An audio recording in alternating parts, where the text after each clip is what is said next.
BOOZHOO NANABOOZHOO Neiman Wyndham Oma Nungum BOOZHOO ni Anishinaabe Doog. Hello, my fellow Anishinaabe, and welcome back to BOOZHOO NANABOOZHOO, the podcast about Ojibwe language and culture. I am Lyons, an indigenous cause, and this is the Wednesday morning NANABOOZHOO live stream. Today's Ojibwe word of the day, Abatuse. Oh, doggone it, I didn't write it down again. But Abatuse is halfway. In Ojibwe, it's our word for Wednesday, Abatuse, and it means halfway. You're halfway through the week. And to get things started, here's a song about blueberry pie.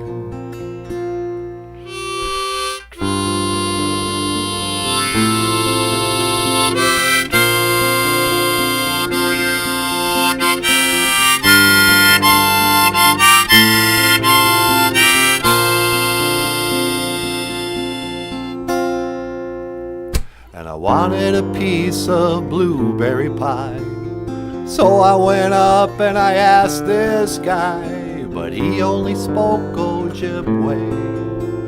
So I had to say, Mina bushki mina sagani batuse chikani bakwe shikan. Mina bushki mina sagani batuse chikani bakwe shikan. Mina bushki mina sagani batuse chikani bakwe shikan. BOOZHOO Jim Dunn. How does the guitar and the vocals sound?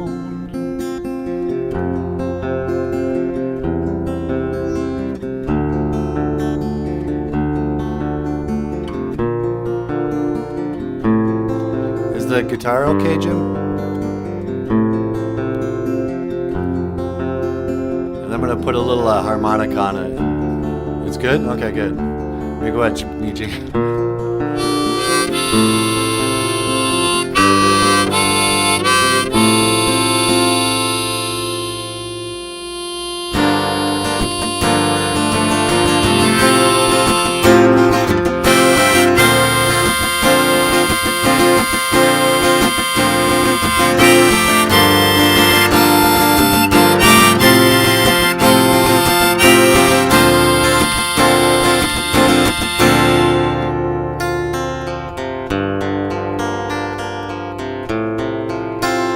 Christine Berry is here with us this morning. BOOZHOO, Christine Berry, BOOZHOO. Mina bashki mina sagani batusi jagani bakwe jigan. Blueberry pie. It's my biggest hit. No, that wasn't really my biggest hit. My biggest hit so far, if you could call it that, has been a song called Home. My grandparents were boarding school survivors, but they never would have put it that way. It was always interesting talking to my grandparents because historically the worst times in America were like the good old days to them. My grandmother spoke very fondly of her time at boarding school. And to be fair, she was sort of an exceptional student to begin with, and she was a great athlete and all this. But it was her childhood, and she didn't focus on the trauma of boarding school. She only remembered the good things, But my grandfather, he ran away when he was like a 7th grader. And he would do it by sneaking out of boarding school. And there was a train track not far from the school. My grandmother and I went back there. I'll tell you that story sometime. But my grandfather would run away. He and his brother Ray would sneak out at night, go to the train tracks, wait for a train heading north, and jump on the train and then ride it, hoping to get back to Bena, Minnesota, which by car is like 8 hours drive. And uh, and 3 times they got caught.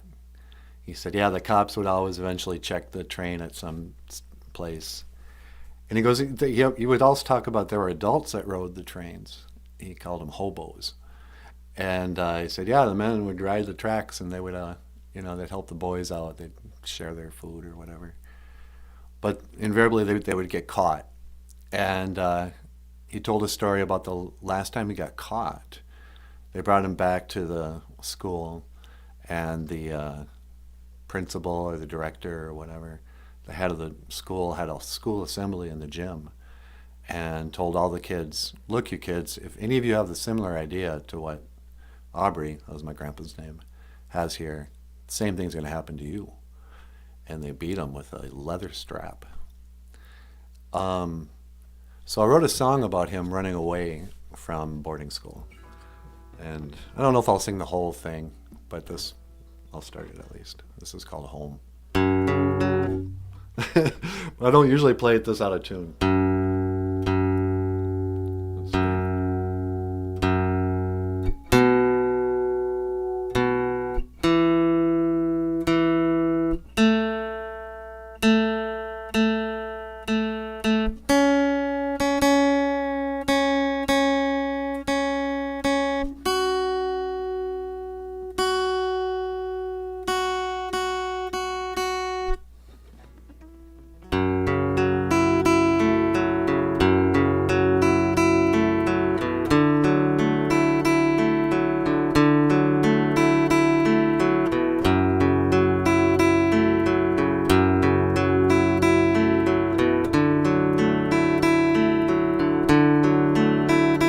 I was born in 1913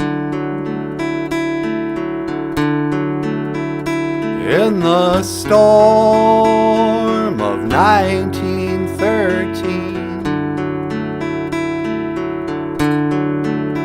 But then at boarding school I was nobody's fool down at Flandreau. Well, I grew madder every day.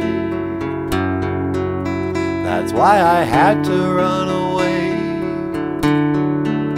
'Cause this is no way to live. And I wanna go home.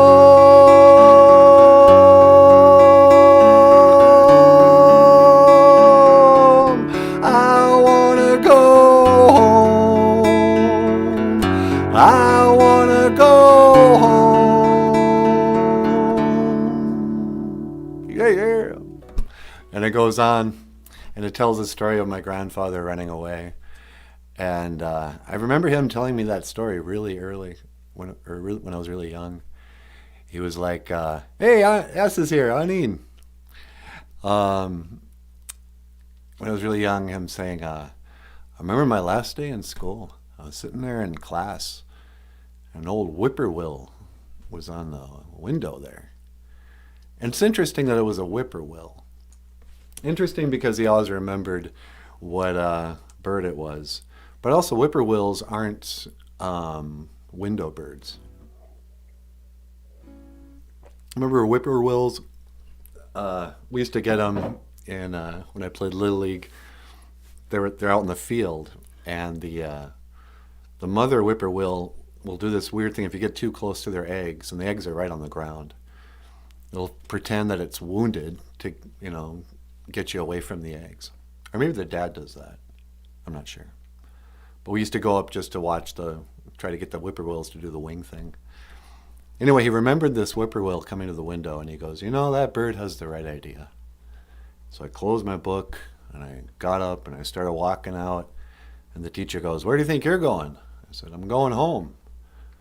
And he walked out in the middle of the day this time, and then jumped on a train, and this time made it all the way back to Bina. And again, when you drive it today, Bina to Flandreau is a good 8 hours by car. So a 30-hour, mile-an-hour train must have taken overnight. And he gets off. I guess it was still the middle of the day because his dad was raking leaves. He just walks up to him and he goes, where'd you come from? He goes, where do you think? And he just kept walking, went to his grandma's house, and he never went back to school. And that was my grandfather running away from boarding school. But to get things started this morning, let's do the BOOZHOO NANABOOZHOO theme song, opening theme song, and then I'll turn it over to Natasha, who has a Ojibwe language lesson of the day. No, it isn't. How's this go? Oh, it's because this is on. Now my guitar's all out of tune again. You put that capo on there and it just screws up the strings.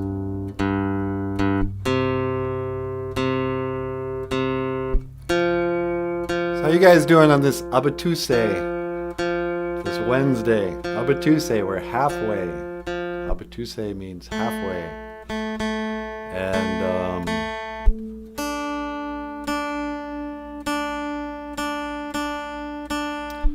man, when I was a working class dog, every minute of the day, hey, bonjour, Jessica. You know, Wednesdays meant something because you'd be like, okay, good, I'm halfway to the weekend. Because I don't want to be working, you know. Calling Wednesday halfway kind of suggests a certain attitude towards the week. Like, let's get through this. That's what I think it probably was for a lot of boarding school kids.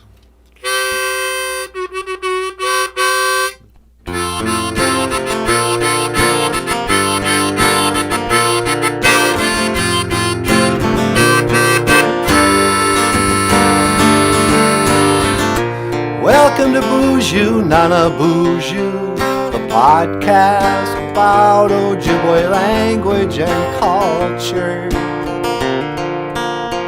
And I'm happy to be here with you today to speak Ojibwe and learn about language and culture.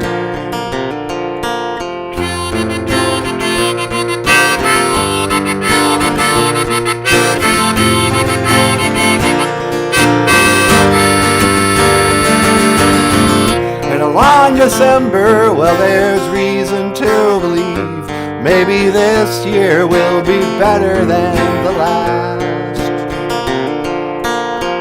And I can't remember the last thing that she said as you were leaving.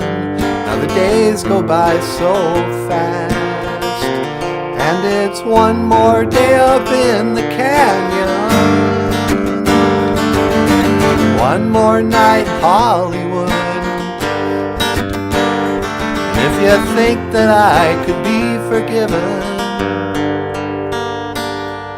I wish you would. Na na na na na na na na na na na na na na. Yeah. Oh,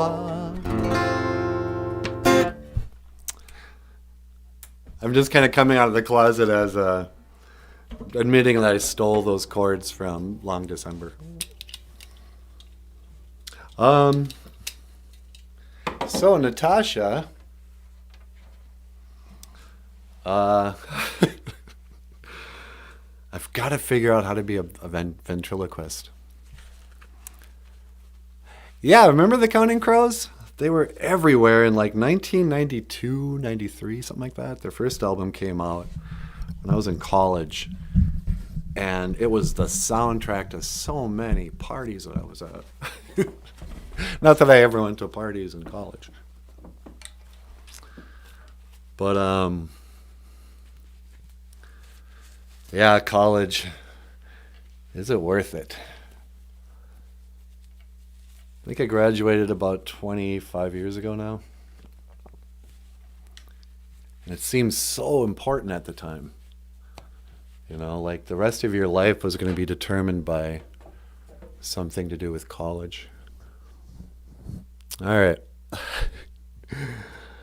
Ladies and gentlemen, please welcome the lovely and talented Natasha. Oh.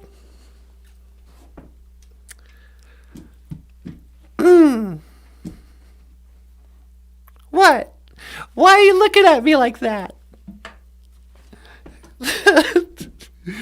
This is exactly how Ernie and Bert look right off camera before they do their shenanigans. I don't know why it's gonna freak you out that Anyway. BOOZHOO, welcome to the show. My name is Natasha. Natasha Nindigenous Cause. And, let's see. Let's start with a prayer. Gitchi manadu. Tika we tuka wishin. We ni ji nanaguda wendamin.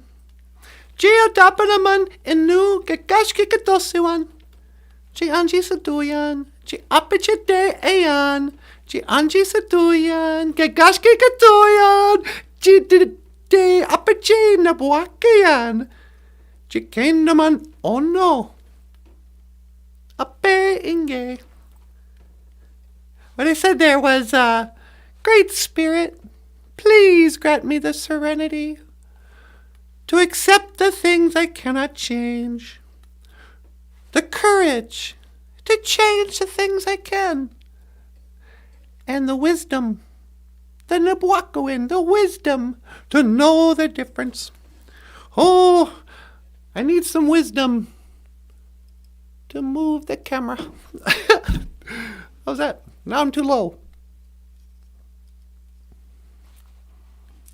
Oh, just pretty. Nah. Exodus is in the house. Nah. It's Wednesday the 13th. Oh no, Wednesday the 13th. You think Friday the 13th is bad? How about Wednesday the 13th? How about Tuesday the 13th? I don't know. I'm not superstitious, but I'm a little stitious. Oh, so yeah. But the serenity prayer. You know, I was never an alcoholic. I was a drunk. But when I quit drinking, I was able to do it. I didn't, it wasn't that big of a deal. But I haven't had a drink now. Well, you know what? I did have a beer. I fell off the wagon one night about a year ago. But I just had one beer. Other than that, it was about 4 years ago, 5, 6. I don't even need to count because it wasn't that big of a deal. I spent so many years, partying up, looking for love in all the wrong places, and then finally gave it up. And you know what's weird? And other people talk about this. When they quit drinking, like especially for artists and stuff, something kind of gets better. Most of us kind of get into the arts because, look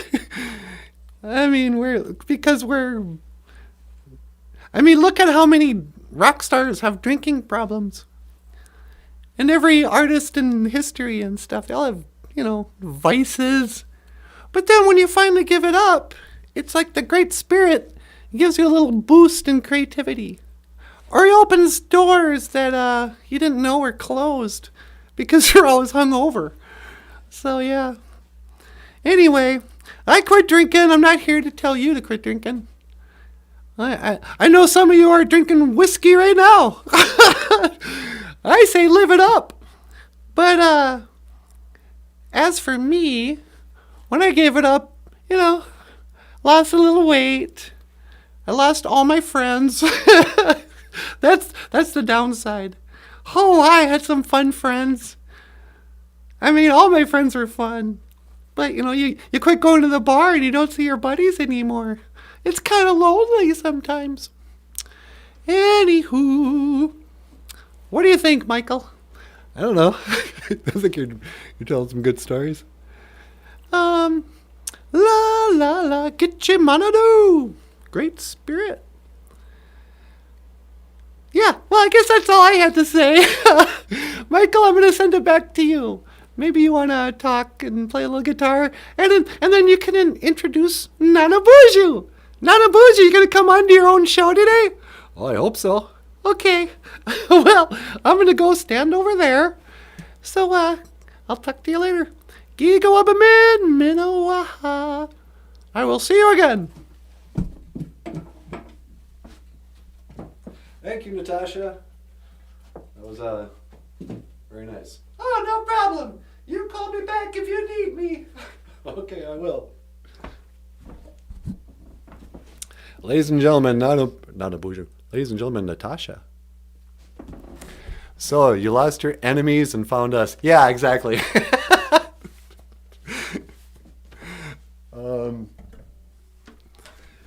Yeah, quitting drinking is, I quit drinking too. Actually at the same time as Natasha did. And I didn't quit drinking for years because I thought it was going to be such a big deal. I thought I had a bigger problem than I did.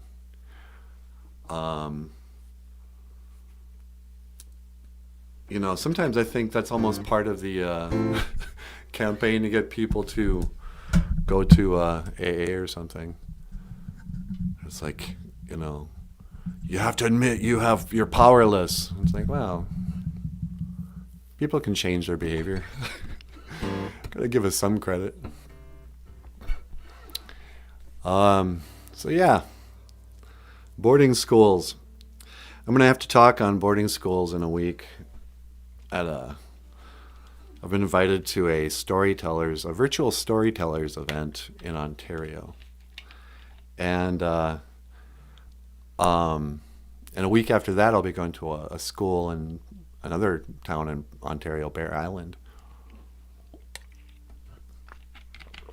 And so, kind of want to get my head around what I want to say about boarding schools. When I was in college, like when did I first start talking? I was probably in my 20s. Yeah, it was college because I was an English major, and lots of times you just had to find topics to talk about when you're writing a paper. And so, you know, oppression of Native Americans and cultural genocide and all these things, you know, that went a long ways in my liberal arts college. And so I remember I started telling, and that's when I wrote the song, I think. I was still in college. Telling the story about my grandpa running away from boarding school. And then it was after I wrote my first children's book, Dog in My Ingun, which I don't have handy. I started visiting schools and classrooms and like teaching kids how to count to 10 in Ojibwe and stuff like that. And then I would talk about cartoons and I'd sing a song and stuff. And so at that time, I really started talking about the boarding school era, how it evolved and everything. But then the more I looked into it, the grayer the stories got. Like my grandmother used to really, you could tell it annoyed her. She was proud of me. She liked the song. We were at some events where I would sing the song publicly, and you know, she'd be there with me, and she'd beam, you know, that I was doing it. But then she would always say the same thing. I don't care what you say, Michael. I loved boarding school. It's like, yeah, I know, Grandma. But when I was younger, I couldn't understand it. I thought, wow, my grandmother's really been brainwashed, you know, assimilated. But then as I got older, I realized it's like, no, that's her childhood. That was still her school experience. You know, even if it was tough, you know, I didn't get the impression that she was ever abused or anything. But also, you know, it wasn't like it was just, when you watch movies about boarding schools, you get the impression these kids don't know anybody. Like remember the movie Where the Spirit Lives? It was a movie about boarding schools out of Canada. And little girl and her brother get sent to boarding school 500 miles away. And they're immediately separated. And they meet some other kids who speak their language a little bit. But otherwise, they didn't know anybody. It was scary. They were homesick and all this stuff. Well, my grandmother, all of her cousins were at boarding school. You know, there were more kids from her town at Flandreau, then we're back in her town. And, my grandmother was a rule follower, so she excelled at boarding school. And then as an old woman, remembering back, she had fond memories and didn't really get what all the fuss was about. It was like my grandfather in World War II, Well, not quite. I mean, my grandfather was proud of being a veteran, and he didn't begrudge anything about.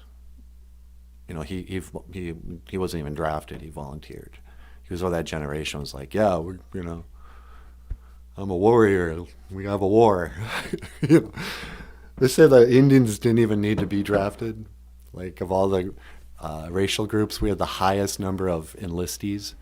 Because Indians were like, what, there's a war? Awesome.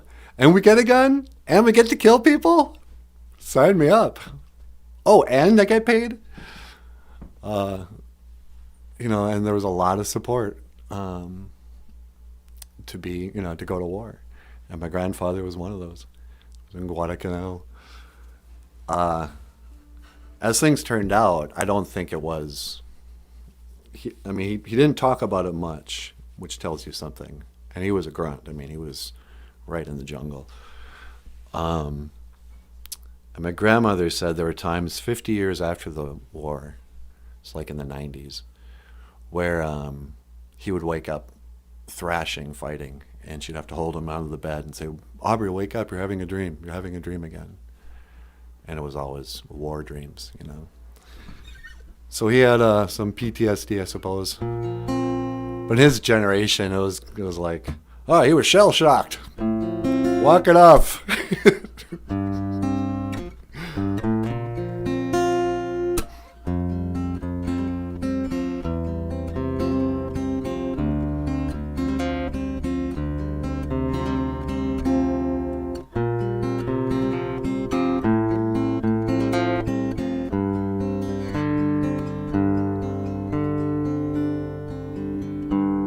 NanaBOOZHOO did a show once, and the word of the day was Ogichida, warrior. And he goes, I think people use that term Ogichida a little too casually today, because back in the day of the grandfathers, the grandparents, Gichida meant somebody who went to war, an actual war.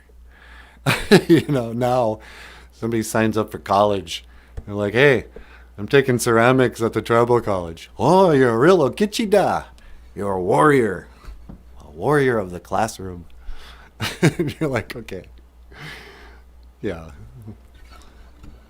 Or like women will say, oh, I'm a warrior woman because I'm a mom. It's like, you're just kind of stealing and robbing all meaning of the word warrior.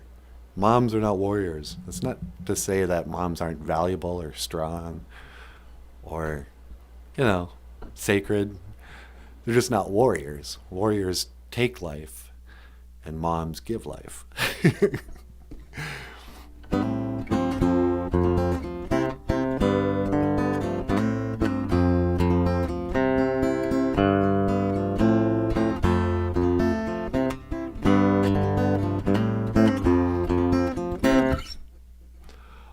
Amazing grace, how sweet the sound that saved a wretch like me. And I once was lost, but now I am found. I was blind, but now I see.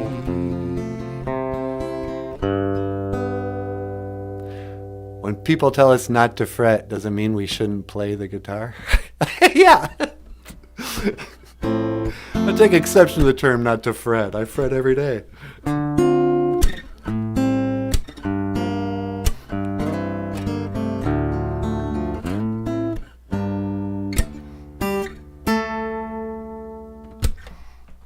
Here's a good alcoholic song. I only recently started appreciating country music.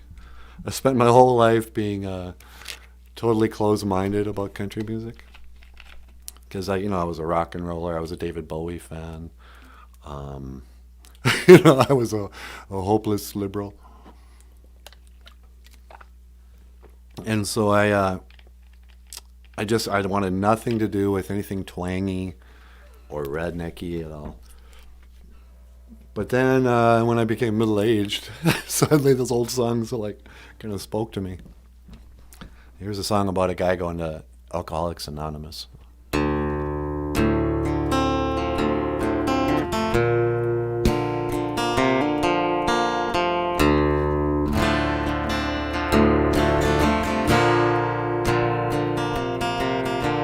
I stood there in the back of the church of a broken people. Listen to the walking wounded tell their stories. My turn came and I told them my name. I said, this ain't my first time. But then a man started talking about the devil and the bottle was ruining my life. Last night on my breath, I stood up and said, it ain't the whiskey, it ain't the cigarettes, it ain't the stuff I smoke. It's all these things I can't forget. It ain't the hard time, it ain't the all night, it ain't that easy, and it ain't the whiskey that's killing me.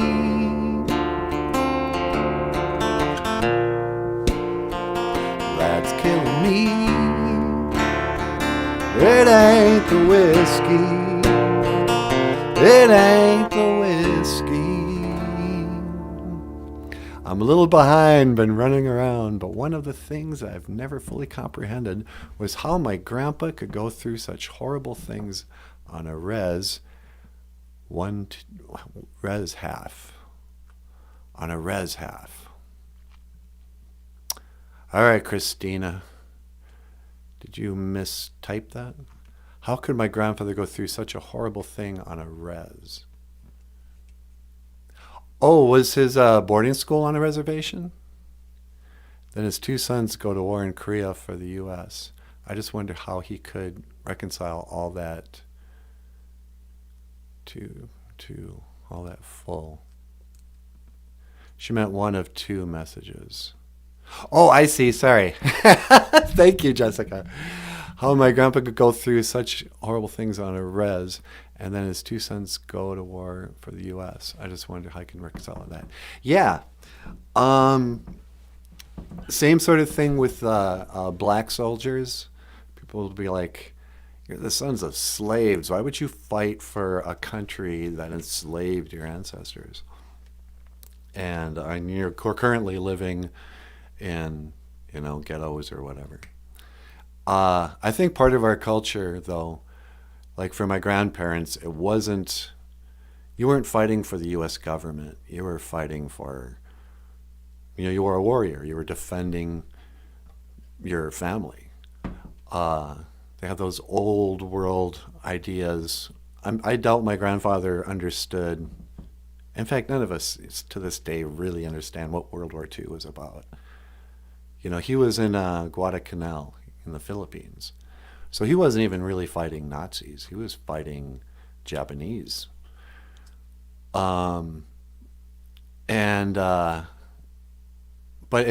as a warrior culture, the call to war happened, and then also, to be a warrior in 1944, whenever he came back, he was returned to parades and honors. The powwow has a lot of veteran stuff, and that was really started with the World War II vets. In fact, my grandfather never powwow danced except for one time when they had the Veterans March. We were just watching. And He made no big deal out of it. He didn't ask anyone to go with him. But we looked around and was like, where'd Grandpa go? And there he was with all the veterans. And so I think for Indian people, it wasn't about, because a lot of us, especially in that generation, didn't feel like they were at war with their government. That's sort of a new idea, It's kind of an American Indian movement, The idea, we're sovereign nations. We're not part of America. It's like, well, what's your definition of sovereign exactly? Do you think America's sovereign at all? Anine, Brandy Marie. Good morning. I'm late as usual. Good thing I can go back and watch. Right on, Brandy. Mino Giga Jeb. Tina Toxidol. Tia Toxidol. Tia Toxidol. She tokes it all.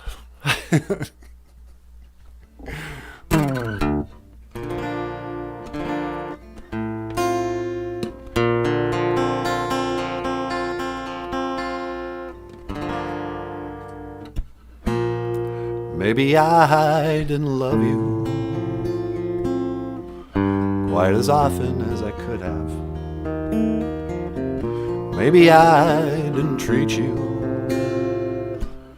quite as good as I should have. And if I made you feel second best, girl, I'm sorry I was blind. But you were always on my mind. You were always on my mind.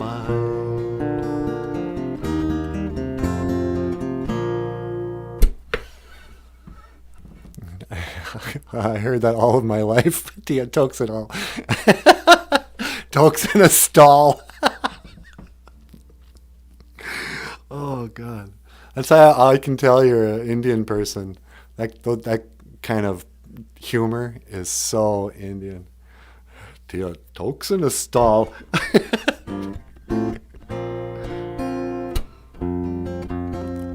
Back in my day, me and my buddies, we had a running gag of making jokes about each other's mom.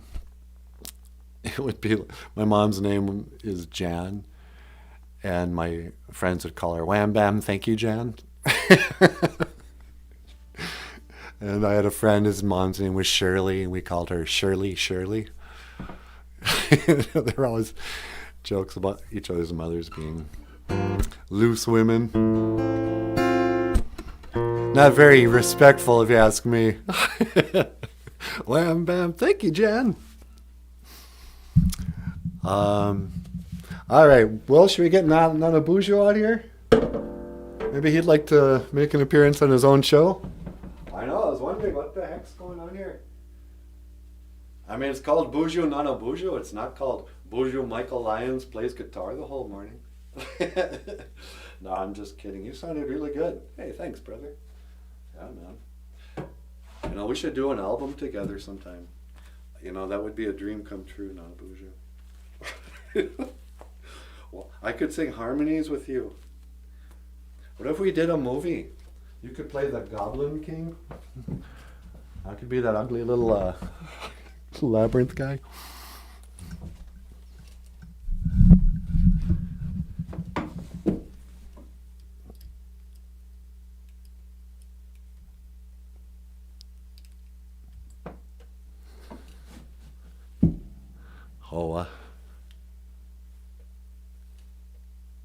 Hey, where's my headphones? Who needs them? Okay, hey, BOOZHOO! And welcome to my show. BOOZHOO! Tia tokes it all.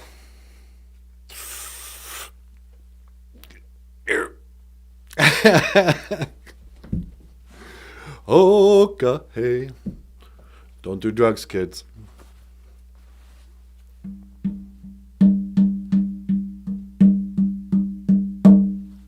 Okay. Nusana, wakwing ebian, our Father who art in heaven. Our Father who farts in heaven. Nah. You suppose that people fart in heaven? Doesn't seem like something that would happen in heaven, but there are some farts that are heavenly. Like the one you've been saving all night because you're on a date. I remember when I was in high school, I had a girlfriend who lived way out in Hackensack. It was like a 30-mile drive from my house. I'd have to go through Walker and then hang a right there up. We'd have to turn right even at those crossroads before Northern Lights. And then you go another 15 miles and I'd pick her up. And I'd drive back into Walker, back through LaPorte, all the way up to Bemidji. And then, you go out to eat, go see a movie. Here's some advice to young men. Whatever you do, if you're living in the 80s, don't take your girlfriend to go see Flashdance. What a feeling, I am rhythm now. Because Jennifer Beals will make you think your girlfriend's not very pretty at all. Oh, I sure hope Deanna doesn't watch this. Deanna, you are still beautiful. But I couldn't help but compare the two of them. Came out of Flashdance, just dancing, going, just in love with Jennifer Beals. And then I turn and I look at the skinny little 15-year-old from Hackensack that I'm with. And I was like, yikes, you're not Jennifer Beals. What kind of feeling do you have? Give me. Kind of indifference.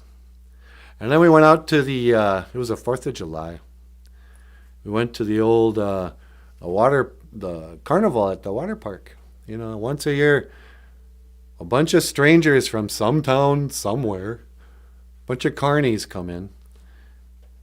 And you entrust the safety of your children into these ne'er-do-wells. And they bring rides and the Ferris wheel, and there's cotton candy, and everybody's there, and there's friends from school. And it's summer, it's a beautiful night, and there's music. And Deanna and I, we go to the, what was it called? It had some horrific name, like the whiplash, or the throw up or something. And there's just 2 compartments. And you and your girlfriend get in one, and somebody else and their girlfriend gets in the other one.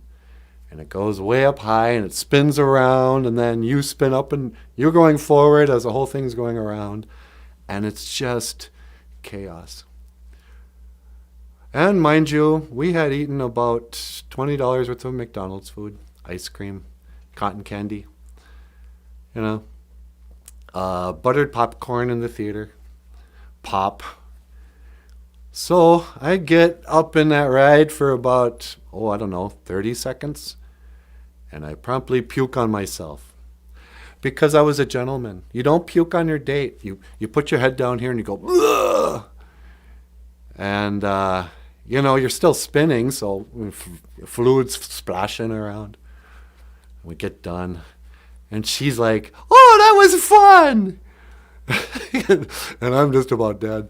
I'm like, she goes, did you throw up on yourself? I'm like, don't look at it. Come on. I'm going to go wash up. Sunny day. Oh, the good old days, we called it. Did you guys ever go to the 4th of July carnival? This was in the shadow of Paul Bunyan himself. The Masabe. Paul Bunyan, the giant, with his giant Babe the Blue Ox. And I've said it before. I don't know if they're still tearing down statues. There's a lot of people like to tear down artwork if they don't like the politics. Oh, that's Columbus. He was a racist, so let's tear down this statue. You guys shouldn't even be looking at this guy. What he did to our people. It's like, well, look what you're doing to this artist's work. Let's see you carve a statue. But anyway, I don't like tearing down statues. But I asked, I did an open letter to Antifa. I was like, Dear Antifa, I know you're mad. And I know that the The white man, you know, he's had to take a lot on the chin. He's has to be responsible for a lot of bad stuff. And I know Paul Bunyan is the biggest white man you've ever seen. But please, he's our white man. He's our white statue in Bemidji. Don't tear down Paul Bunyan.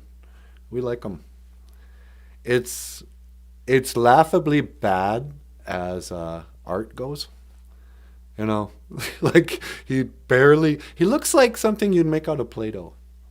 Paul Bunyan is like a huge Play-Doh statue. You know, he's got those unrealistic shoulders and the arms, you know. And he's just staring forwards, and it looks like someone just put a pipe in his mouth, like you would a snowman. You know, Paul Bunyan did nothing to you. Yeah, exactly. Leave Paul Bunyan alone. I feel the same way about Mount Rushmore. You know, like as an artist, Mount Rushmore, I mean, how in the world do you carve a face? I don't care whose face. You know, you could put Hillary Clinton's face on a mountain, and I'm still going to go, wow, that looks just like Hillary Clinton. Nice job. And you know what? It's 40 feet tall of Hillary Clinton. I'm going to call it beautiful because I could not do that. Well done, boys. You know, you want to make things fair? I don't know. Hillary Clinton. I don't think anybody wants a Hillary Clinton statue. But then there's that Crazy Horse statue. They're carving up another mountain with Crazy Horse. And they're not even sure what Crazy Horse looks like anymore. So they just kind of have this guy on an Indian or on a horse pointing. It's like, over there. You see that? That's our land. They should have had him pointing at Mount Rushmore. Hey, you guys. They're just waving. That's what we have in Bemidji. You know, there's the famous Paul Bunyan and Babe, but the less famous, and actually they call him NanaBOOZHOO. But there's a great big Indian guy in front of Morales. He's kind of hiding behind a tree now because a tree grew up taller than him. And he's got like that old-fashioned where they just kind of do the Heil Hitler. And he's waving like at Paul Bunyan. You know, how come he doesn't ever get a picture taken with the tourists? Bunch of racists. Oh, take my picture with Paul Bunyan. Well, hey, go across the street. There's another statue if you people want a picture of a dumb statue. Really, Hillary, I hear you though. Now Crazy Horse is something. Yeah, it's huge. I wish those guys would get their lead out and finish that thing. They've been working on that face my whole life. T.S. says, was able to see Crazy Horse in Rushmore years ago. Yeah, me too. Really cool to see how far it's come. But for real, they should have made him pointing with his lips. Yeah. No kidding. How come that Crazy Horse not pointing with his lips? I hear Sitting Bull. He got his name because he had that old way of talking. You ever know those old Indian guys where they just take their time responding? Like me, and I laugh and, you know, I can't shut up. But the old traditional guys, you'd ask them a question and be like, Sitting Bull, shall we go to war or shall we make peace? Then he'd just sit.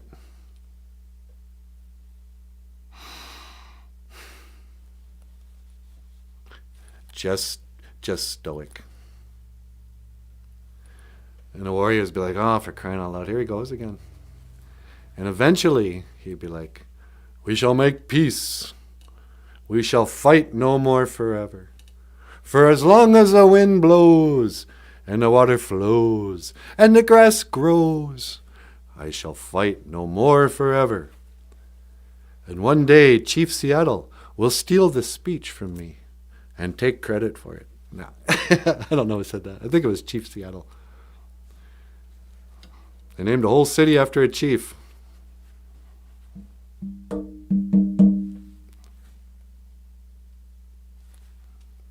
La la la da da da. Pointing with his lips. Okay. Yeah, I can't get off Paul Bunyan. It's just so funny, you know. Because I remember being a young man and going and not liking Paul Bunyan. Going, man, why are we celebrating the destruction of the woodlands? You know, why do we celebrate? You know, whatever. It's like no one's celebrating Paul Bunyan. It's just a reflection of our quaint, simple ways. Do you guys, know about Minnesota nice? You know, that's what they say Minnesotans have. Oh, we're Minnesota nice. Don't want to say, anything offensive. But the thing is, city people don't appreciate it. They think, oh, you guys are just, too scared to speak your mind. You're spineless. You should be vocal. You should fight. But to people who live out in the woods and that, especially in the winter, you can't afford to have bad blood between you and your neighbor. Especially in the old days,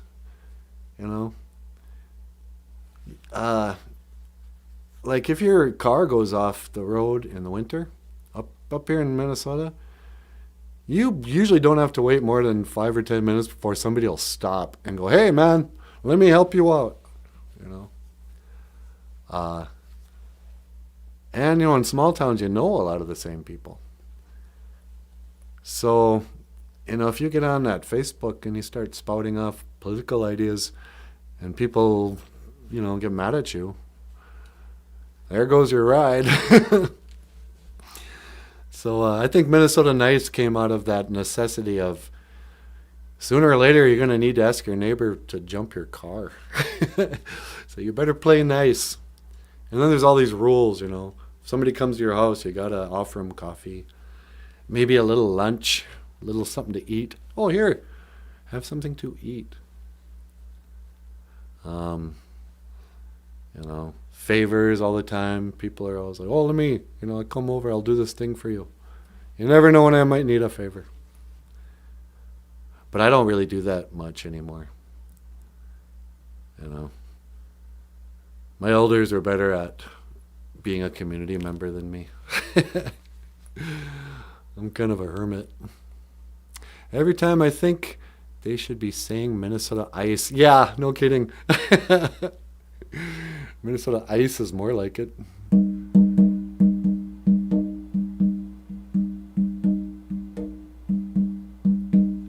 No wonder Mary Richards never left. Who's Mary Richards? Is that what's that movie or that TV show? It was set in Minneapolis. Mary Tyler Moore. Yeah, no, the Mary Tyler Moore Show. That was what it was called. That's right. The Mary Tyler Moore Show. There's a statue in Chicago of Mary Tyler Moore throwing her hat up. I was in Chicago once. And oh, wow, that's like a real city. No, I was in there twice. It scared me. But there's a big old statue downtown of Mary Tyler Moore throwing her hat up in the air. Just barely leaving her fingertips. And you go, wow, they love Mary Tyler Moore, but she's ours. You know who else belongs to Minnesota? Is Dorothy. Judy Garland. She grew up in Grand Forks. Somewhere over the rainbow, blue birds fly. Yeah, poor old Judy Garland. I always thought my Auntie Robin looked like Judy Garland. I mean, when I was really like 4 or 5, I think I saw The Wizard of Oz the first time with my Auntie Robin. And I think she had braids too like that. So to me, I was watching my auntie on a movie. Yeah. But it turns out she had a problem with the drink too, as they say. Detroit Lakes, where people from Michigan get lost easily. We have a Detroit Lakes, Minnesota too. It's kind of famous for summer beer drinking music festivals. They got the what do they call it? Summer Jam or something. In fact, my little town where I'm from, we have a famous summer music festival called Moon Dance Jam. And every year we get like big names come to this music festival, like Kiss and, Styx and Eddie Money. And, big name music groups from the 80s will get back together and come to this music fest. And it all started in the 80s when it used to be called the Benedict Jam, which is a small town between LaPorte and Walker, and where local bands would get together and jam. And it was mostly just a big free-for-all where the adults would kind of turn their, look the other way at all the underage drinking. But it just grew and grew until eventually, you go to the Benedict Jam in Walker, and it's you're seeing those guys you always wanted to see, REO Speedwagon or whoever. And you can tell the bands that they have no idea where they are. Hello, Walker. Like, what's going on here? Why are we still in a band? Styx. Oh, man. That's what I'm typing about. What everybody's typing about. Yeah. But I don't know, man. Will we ever have outdoor music festivals again? Mosh pit seems pretty irresponsible in this day and age. What with the COVID? I was saying yesterday how I'm glad I'm not a teenager anymore. We swapped a lot of germs in the 80s. Oh, here, give me a French kiss. Now you're like, hey, get away. Are you within 6 feet? What, are you out of your mind? You want to get the flu? You want to be quarantined? Put you in a FEMA camp. Nah. Men from Toronto get lost in Little Canada, Minnesota. Yeah. They're like, hey, we made it to Canada. What? Little Canada, Minnesota. They just ran out of names when they were like, what should we call this? I don't know. Should we call it Treeburg? Hillsborough? Little Canada. Everyone here is Canadian. Minnesotans and Canadians have a lot in common. I remember when I was a kid, there was a show called SCTV. And they had these two guys, Bob and Doug McKenzie. They did a podcast, basically. It's kind of funny how I'm doing this. And they would sit there drinking beer. They'd have their parkas like half off, just off their shoulders, like guys in Minnesota do, and Canada, I guess. And maybe eating some summer sausage, still have their stocking caps on indoors. And the joke was just how, simple and rugged these guys were. And us in Minnesota, like, hey, man, Bob and Doug, those are our guys. Those guys look just like my uncle. How's it going, eh? Even when I lived, actually, it wasn't until I moved to Duluth, I started saying eh. It's like, oh, it's really cold, eh? And I think we inherited that from Canada. Everybody loves Rush. Corey Hart, Bryan Adams. Who else is Canadian? Helen Reddy. What did Helen Reddy sing? I was just watching a Family Guy where they go to Helen Reddy's house. And you realize she had some beautiful songs. Yeah, I'm some rocker. Talk about Helen Reddy. Oh, you really like my limousine. You like the way the wheels roll. So finally, I thought of this when Natasha was doing her Serenity prayer. She ended it with Ape Inge. It is so. It is the Ojibwe word for amen. Ape Inge. Sometimes, medicine men will say Miu Minik after they're done praying or singing or something. Miu Minik. It is so. But amen is like the Hebrew word for it is so. Or it shall be so, or something, like that. It's not, dumb politician guy, the word amen, like men. How about that guy last week? He was like, in the cabinet, and we pray to the Father, the Son, and the Holy Ghost, or to any number of different gods and religions. And to all this we say, amen. Or a woman. And you go, oh, okay, yeah, I get it. At best, you're just pandering to really sensitive feminists or something.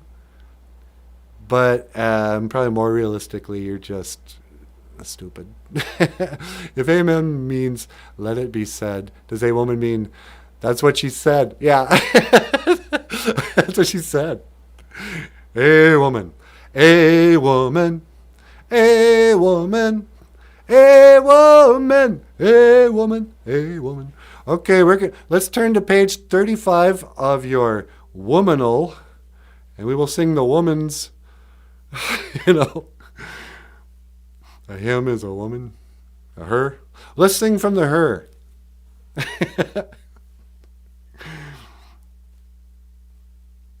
I don't know. I used to be, you guys would probably think I was sort of sickening. When I was in college, I was like the guy in the women's studies class. The one guy who was like, man, the patriarchy, it's men who are the problem, right, girls? And, if I'm being honest, it was an easy A. Everyone knew women's studies class was easier to write for than the English classes. And plus, in addition to that, it was filled with women. You're like, man, what a great place to meet girls. But the reality was they didn't like guys like me. Women aren't really looking for other, like women with 5 o'clock shadows. They were all like dating the alpha males, the football players. Football players didn't even have an opinion on feminism. And I'm like, if women were in charge, there would be no wars. Oh, really? Why? Because women never fight each other? But yeah, I used to be kind of I'm a recovering feminist. I'm a recovering male feminist. I don't buy into all that anymore. I'm a recovering, like they're recovering Catholics. I'm a recovering liberal arts major. I'm a recovering liberal. They say if you're a conservative in your 20s, you don't have a heart. But they say if you're still a liberal in your 50s, you don't have a brain.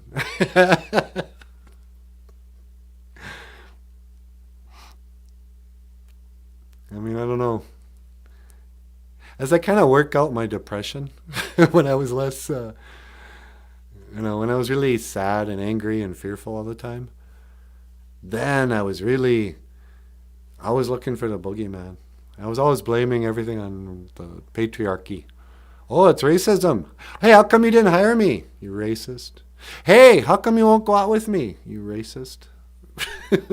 Hey, how come I'm failing this class? Bunch of racists. But, and then, I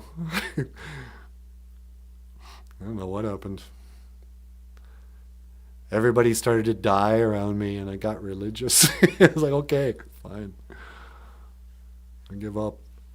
Now I got to rely on Gitchi Manadu. It makes you kind of conservative. Love the energy this morning. Miigwech for this. Hey, miigwech, Tia. Yeah, it's a pretty good morning. I'm feeling the spirit. Gitchi Manadu. I'm feeling the great spirit. I don't know.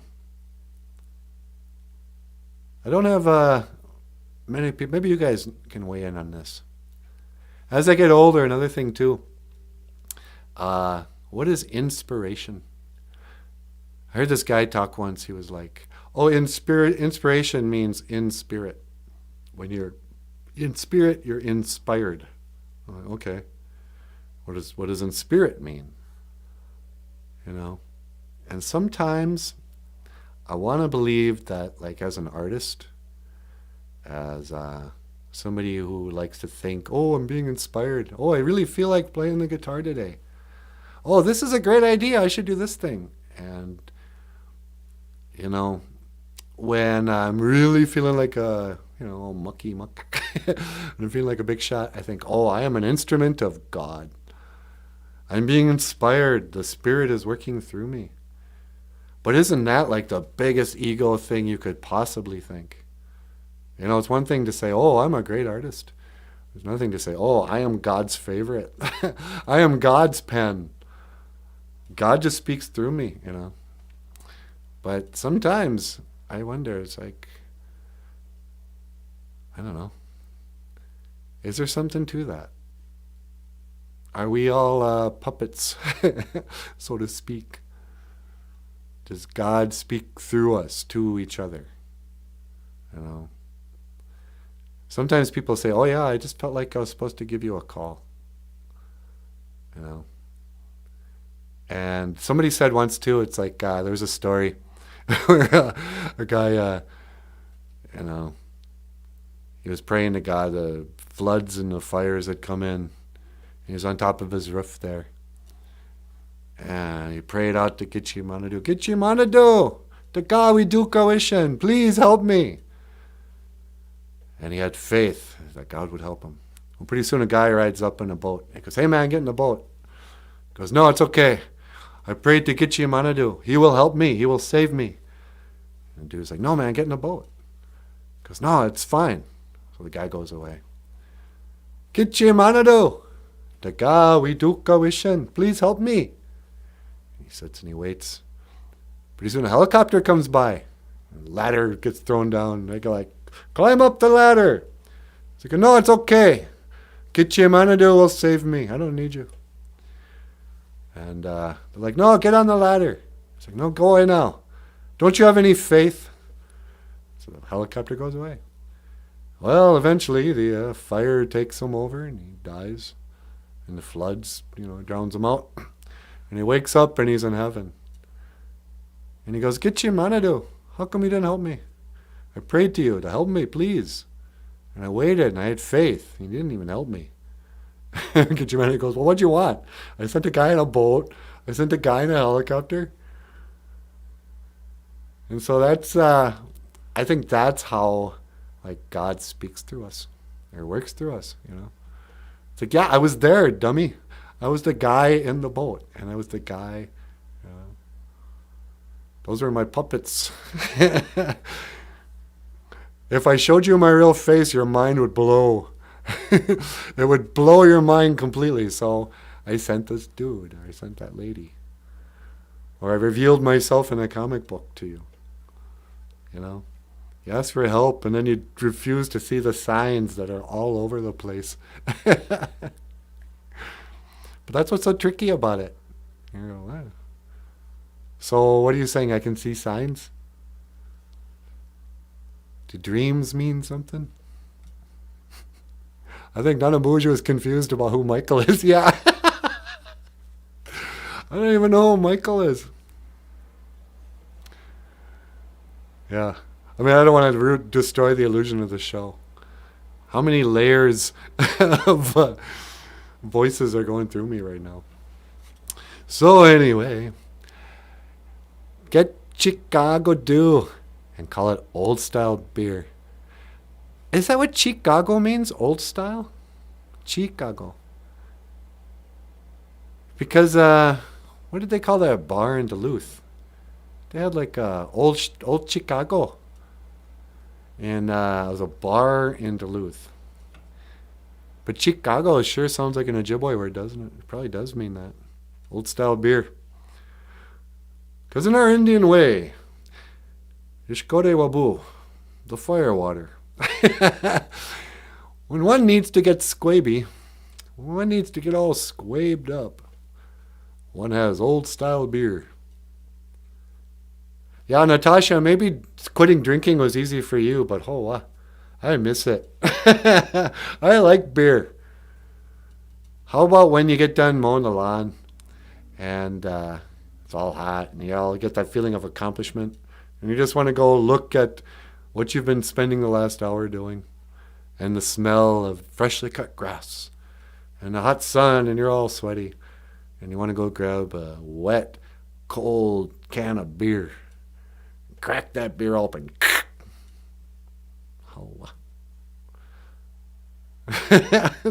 It's 7:09 a.m. and I'm thinking about beer. All right. Well, you know what? Michael's going to take off the glove.